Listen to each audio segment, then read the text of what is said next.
আল্লাহ পাক রব্বুল আলামিন বলেন, নামাজ একমাত্র অশ্লীল পাপাচার থেকে বিরত রাখে। এ কারণেই আল্লাহ পাক রব্বুল আলামিন সূরা মুমিনুনের মধ্যে বলেন, ওয়াল্লাযীনা হুম ফী সালাতিহিম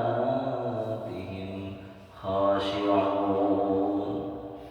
যারা নামাজের মধ্যে বিনয়ী, যারা নামাজের মধ্যে খুশু খুজুর সাথে নামাজ আদায় করে, একত চিত্তে আল্লাহর সামনে দণ্ডায়মান হয়, রুকু সিজদা সুন্দরভাবে স্থিরভাবে আদায় করে। আন-নু'বাদাত ইবনে সামিত রাদিয়াল্লাহু তাআলা আনহু قال رسول الله صلى الله عليه وسلم خمس صلوات افترضهن الله تعالى من أحسن وضوءهن وصلاهن لوقتهن وأتم ركوعهن وخشوعهن كان له على الله عهد أن يغفر له ومن لم يفعل فليس له على الله عهد إن شاء غفر له وإن شاء عذبه। হযরত উবাদা ইবনে সামিত রাদিয়াল্লাহু তাআলা আনহু থেকে বর্ণিত, আল্লাহর পয়গম্বর রাসূল করিম সাল্লাল্লাহু আলাইহি ওয়াসাল্লাম বলেন, খামসু সালাওয়াতিন ইফতারাদাহুন্নাল্লাহ, আল্লাহ পাক রব্বুল আলামিন 5 ওয়াক্ত নামাজ ফরজ করেছেন। মান আহসানা উযুআহুন্না ওয়া সাল্লাহুন্না লিওয়াক্তিহিন্না ওয়া আতাম্মা রুকুআহুন্না ওয়া খুশুআহুন্না কানা লাহু আলা আল্লাহি আহদুন। যে ব্যক্তি 5 ওয়াক্ত নামাজ খুশু খুজুর সাথে সুন্দর করে আদায় করবে, আল্লামা তুরসমানি হাফিজাহুল্লাহ তার ইসলাহি খুতবাতের 14 নম্বর খণ্ডের মধ্যে লেখেন, খুশু আর খুজু কাকে বলা হয়? আল্লামা জাস্টিস তুরসমানি হাফিজাহুল্লাহ পাকিস্তানের সাবেক বিচারপতি হযরত তার খুতবাতে ইসলাহি খুতবাতের মধ্যে লেখেন, খুশু আর খুজু বলা হয় বান্দা যখন আল্লাহর সামনে দণ্ডায়মান হয়, বান্দার পুরা শরীর যেন আল্লাহর সামনে আপাদমস্তক সুন্দরভাবে বিনয়ের সাথে দাঁড়িয়ে থাকে। বান্দা কোনো নড়াচড়া করে না, বান্দা কোনো দাপট দেখায় না, বান্দা শুধুমাত্র আল্লাহর সামনে অপরাধী গুনাহের ভেতরে দাঁড়িয়ে যায়।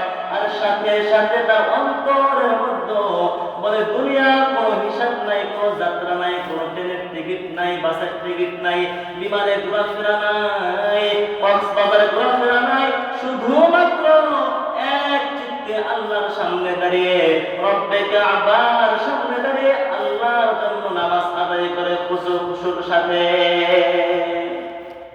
আল্লামা তুরসমানি হাফিজাহুল্লাহ উনার ইসলাহি খুতবাতের মধ্যে লিখেন যে, বান্দা সে যেমন ভাবে আল্লাহর সামনে সুন্দর করে বিনয়ের সাথে দাঁড়িয়ে যাবে, সাথে সাথে দুনিয়ার সমস্ত পেরেশানি, হয়রানি, টেনশন, হিসাব কিতাব সব রেখে বান্দা মনকে স্থির করে আল্লাহর সামনে দাঁড়িয়ে যাবে। বলে মুসলিম শরীফের 1 নম্বর হাদিস আর বুখারী শরীফের 50 নম্বর হাদিসের মধ্যে আল্লাহর পয়গম্বর বলেন,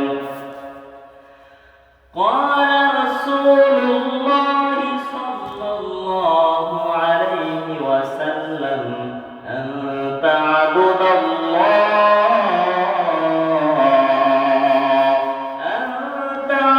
الله كأنك تراه فإن لم تكن تراه فإنه يراك أو كما قال عليه الصلاة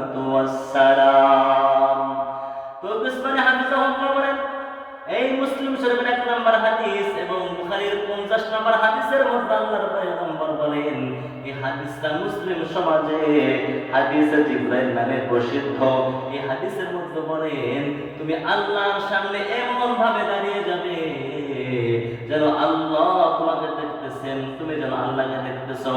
আর যদি তোমার আবেগটা এ পরিমাণ না হয়, যদি তোমার আবেগটা এ পরিমাণ না হয়, তুমি আল্লাহকে দেখতেছো এমনটা মনে না হয়, তাহলে তুমি অন্তত পক্ষ এতটুকু মনে করবে যে রব্বে কাআবা রব্বুল ইজ্জত ওয়াল জালাল আল্লাহ জাল্লা শানুহু ওয়া আম্মা নওয়ালুহু অবশ্যই তোমাকে দেখে।